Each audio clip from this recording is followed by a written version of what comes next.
गन्ने में स्टम बोरर और टॉप बोरर दो ऐसे कीट हैं जो गन्ने की फसल को सबसे ज़्यादा नुकसान करते हैं। स्टम बोरर हमें अपने पेड़ी गन्ने में दिखाई पड़ता है, जो शरदकालीन गन्ने की बुआई करते हैं उसमें दिखाई पड़ता है, और टॉप बोरर जो है हम जो गर्मी के मौसम में गन्ने की बुआई करते हैं उसमें अधिक दिखाई पड़ता है। हालांकि स्टम बोरर और टॉप बोरर ऐसा नहीं है कि पेड़ी में नहीं लगेगा, पौध में नहीं लगेगा, दोनों में ये कीट लग सकते हैं, लेकिन इसका सही समय पर इलाज करना, बचाव करना ज़रूरी होता है। क्योंकि हम जब कहते हैं कि रोग लग गया है जब इसके लक्षण गन्ने पर दिखाई पड़ते हैं, और वो गलत टाइम होता है। अगर हम इस टाइम पर यानी अप्रैल महीने में इससे बचाव के उपाय कर लें तो हम शायद अपनी फसल को पूरी तरह से नुकसान होने से बचाव कर सकते हैं। अब कैसे हम अप्रैल महीने में बचाव करेंगे, कैसे पहचानेंगे, इसके लिए कौन कौन सी बेस्ट दवाएं हैं जो अच्छे से काम करती हैं, अच्छे से दवाएं जो है कंट्रोल कर लेती हैं इस रोग बीमारी को, कीट को।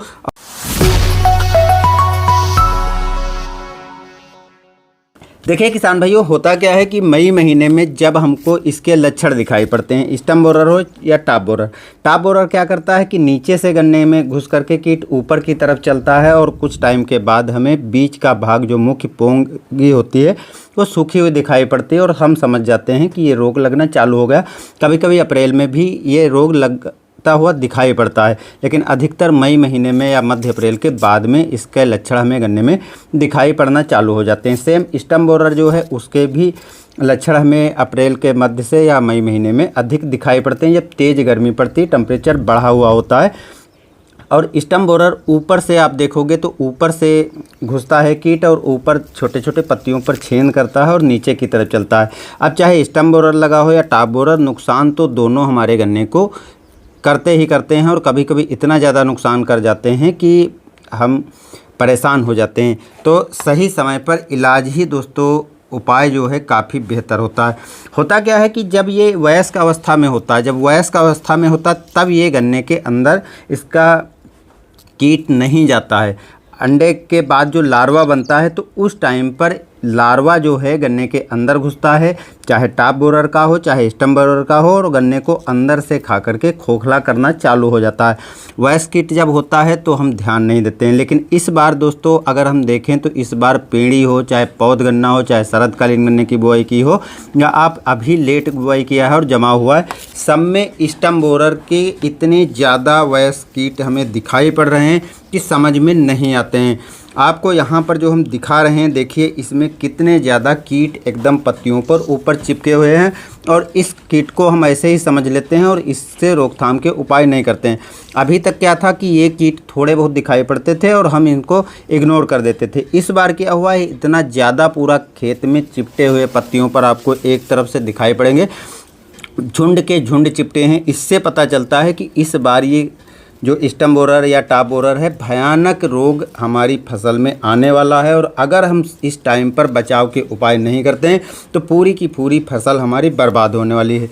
यहाँ पर अगर हम आपको दिखाएं तो देखो पूरे की पूरी पत्तियों पर ऊपर से नीचे तक इसके वयस्क कीट चिपके हुए हैं, और अब जो है ये अंडे देना चालू कर दिए। जो आप ये पत्तियों के पीछे सफ़ेद सफ़ेद भाग दिखाई पड़ रहा है, ये वास्तव में अंडे रख चुके हैं, और आपको यहाँ पर अंडे भी रखे हुए दिखाई पड़ रहे हैं।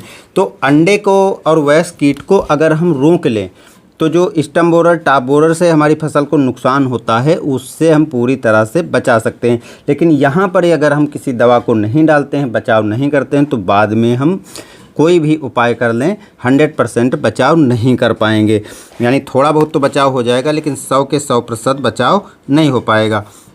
तो अब किसान भाइयों, आपको करना क्या है, जब आप अपने खेत में जाओ, चाहे पौध गन्ना हो चाहे पेड़ी गन्ना हो, कोई सा हो, घुसिए, और अगर आपको खेत में इस तरीके से कीट पत्तियों पर चिपके हुए दिखाई पड़ते हैं, चाहे एक दो दिखाई पड़ें चाहे ज़्यादा दिखाई पड़ें, तभी आपको दवा को स्प्रे कर देना है। और अगर अंडे बन गए हैं तब तो आपको तुरंत दवा स्प्रे कर देना है, नहीं तो 7 दिन के अंदर अंदर ये अंडे जो हैं प्यूपावस्था में आ जाएंगे, और प्यूपावस्था में आएंगे तो तुरंत ये गन्ने के अंदर घुस करके और नुकसान पहुंचाना चालू कर देंगे। वैसे तो इसका पूरा जीवन चक्र 6 या 7 चरण में चलता है, यानी 6-7 बार ये अपना जीवन चक्र पूरा करता है, तो किसी भी टाइम पर लग जाता है। लेकिन जो अप्रैल के मध्य से लगा करके और मई या जून तक ये सबसे ज़्यादा नुकसान पहुँचाता है।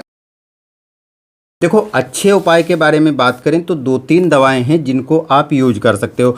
क्योंकि ये कीट ऊपर हैं, अभी पत्तियों के ऊपर हैं, अंडे ऊपर हैं, तो इससे बचाव के लिए आप क्लोरोपाइरीफास 50% जो आती है और साइपरमेथ्रिन 5% आती है, इस दवा को ले लीजिए और इस दवा की 500 ml मात्रा आप प्रति एकड़ 150 लीटर पानी में घोल बना करके स्प्रे कर दीजिए। स्प्रे आप सुबह के टाइम पर कर सकते हैं या शाम के टाइम कर सकते हैं। बेहतर रहेगा कि शाम के टाइम करें, जिससे टेम्परेचर थोड़ा डाउन होता है और जब आप स्प्रे करोगे तो अच्छी तरह पत्तियों पर पड़ता है। और जितने भी ये, क्योंकि ये संपर्क में जितने कीट आएंगे दवा के उतने मर जाएंगे, और जो पत्तियों पर पड़ेगी दवा तो अंडे जो होंगे अंडे भी मर जाएंगे। अच्छी तरह अंडे और वायरस कीट को ये ख़त्म कर सकता है। दूसरी दवा है प्रोफेनोफास 40% और साइपरमेथ्रिन 40%। इसकी भी दोस्तों 500 ml मात्रा प्रति एकड़ स्प्रे की जा सकती है। फार्मूला थोड़ा अलग है लेकिन सेम वही काम करता है। प्रोफेनोफास साइपरमेथ्रिन एक ऐसा कम्बिनेशन है जो वयस्क कीट और अंडे को अच्छी तरह से ख़त्म करने की क्षमता रखता है। तो इसको भी आप 150 लीटर पानी में घोल बना करके और स्प्रे कर देंगे तो कीट बिल्कुल ख़त्म हो जाएंगे। एक बात और ध्यान रखना है कि जब आप इसका स्प्रे करें तो केवल खेत में ही ना स्प्रे करें, खेत के आसपास जो गलियारा है या मेड़ है या कोई पौधा है उस पर भी स्प्रे आपको कर देना है। इससे फ़ायदा ये रहेगा कि जो कीट उड़ करके दूसरी जगह गए हैं वहाँ पर अगर स्प्रे कर दोगे तो वहाँ के भी कीट मर जाएंगे। कोशिश करें जो आपका पड़ोसी है उससे भी कह दें और वो भी साथ में स्प्रे करे तो अच्छी तरह कंट्रोल किया जा सकता है। क्योंकि ये दोनों कांटेक्ट बेस की दवाएं हैं तो उड़ करके जो कीट चले जाएंगे दूसरी जगह, बाद में जब इसका असर ख़त्म होगा तो फिर से आ जाएंगे और फिर से नुकसान पहुंचा सकते हैं।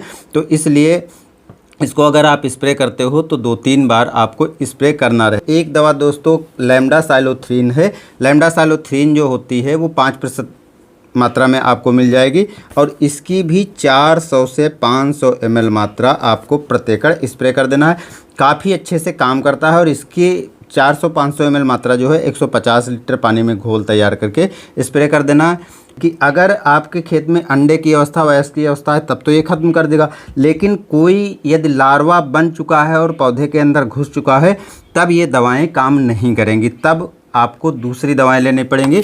तो उसके लिए आपको सिस्टेमिक दवाएं लेने हैं। सिस्टेमिक दवा में आप क्या कर सकते हो, देखिए जो फिप्रोनिल आती है, फिप्रोनिल 5% जो है उसकी भी 500 ml मात्रा लेकर के और 150 लीटर पानी में घोल बना करके और फिप्रोनिल के साथ में आप प्रोफेनोफास भी ले सकते हैं, क्लोरोपाइरीफास भी ले सकते हैं, साइपरमेथ्रिन भी ले सकते हैं या फिर लैम्डासाइलोथ्रीन ये ले सकते हैं। और इसकी जो है आपको आधी मात्रा कर लेनी, यानी क्लोरोपाइरीफास, प्रोफेनोफास या जो भी दवाई ले रहे हो इसकी आधी मात्रा कर लेनी, क्योंकि 2 दवाओं का जब आप एक में मिक्स करोगे तो काफ़ी अच्छे से काम करती है। फिप्रोनिल सिस्टेमिक तरीके से कंट्रोल कर लेगी और जो आपकी ये क्लोरोपाइरीफास, प्रोफेनोफास या साइपरमेथ्रिन या लैम्डासाइलोथ्रीन है ये कांटेक्ट बेस पे काम कर लेगी तो और भी अच्छे से कंट्रोल कर लेती है। एक दवा और है वो भी दोस्तों आप डाल सकते हो जिसका फार्मूला क्लोएंट्रानिलीप्रोल है और लैम्डासाइलोथ्रीन। क्लोएंट्रानिलीप्रोल लैम्डासाइलोथ्रीन घोल का 2 दवाओं का एक ऐसा कम्बिनेशन है जो सिस्टेमिक तरीके से और कांटेक्ट तरीके से बहुत अच्छा काम करता है, तो आप उसको डाल सकते हो। देखो केवल आप कोराजेन अकेली डालोगे वो अंडे की अवस्था को, वयस्क अवस्था वाले कीटों को नहीं ख़त्म कर पाएगी। तो इस भ्रम में मत रहना कि हम कोराजेन डाल देंगे जो काफ़ी अच्छे से कंट्रोल कर लेती है, तो नहीं होने वाला है, क्योंकि वो अंडे की अवस्था को ख़त्म नहीं करेगी। जो अंडा है वो या वयस्क है, वयस्क के बाद अंडा बनेगा, अंडे के बाद लार्वा जा कर के जब आपके गन्ने के अंदर घुसेगा, जब वो काटना चालू कर देगा तब वो दवा काम करेगी और तब तक थोड़ा बहुत आपकी फसल को नुकसान हो जाएगा।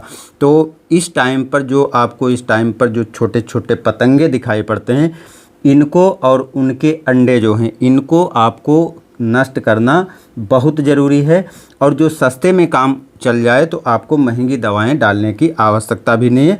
और अगर आप ऊपर की दवाएं 2 बार डाल देते हो, 3 बार डाल देते हो तो आपके खेत में स्टम बोरर या टॉप बोरर लगने की संभावना बहुत कम हो जाती है। फिर भी अगर आपको दिखाई पड़ रहा है तो क्लोएंट्रानिलीप्रोल या फिप्रोनिल जो है आप स्प्रे कर सकते हो। इन दवाओं का स्प्रे करके आसानी से टॉप बोरर स्टम्प बोरर से अपने गन्ने को बचा सकते हो। आपके खेतों में क्या इस टाइम पर इस बार काफ़ी ज़्यादा ये पतंगे जो हैं तना छेदक या चोटी बेधक के दिखाई पड़ रहे हैं?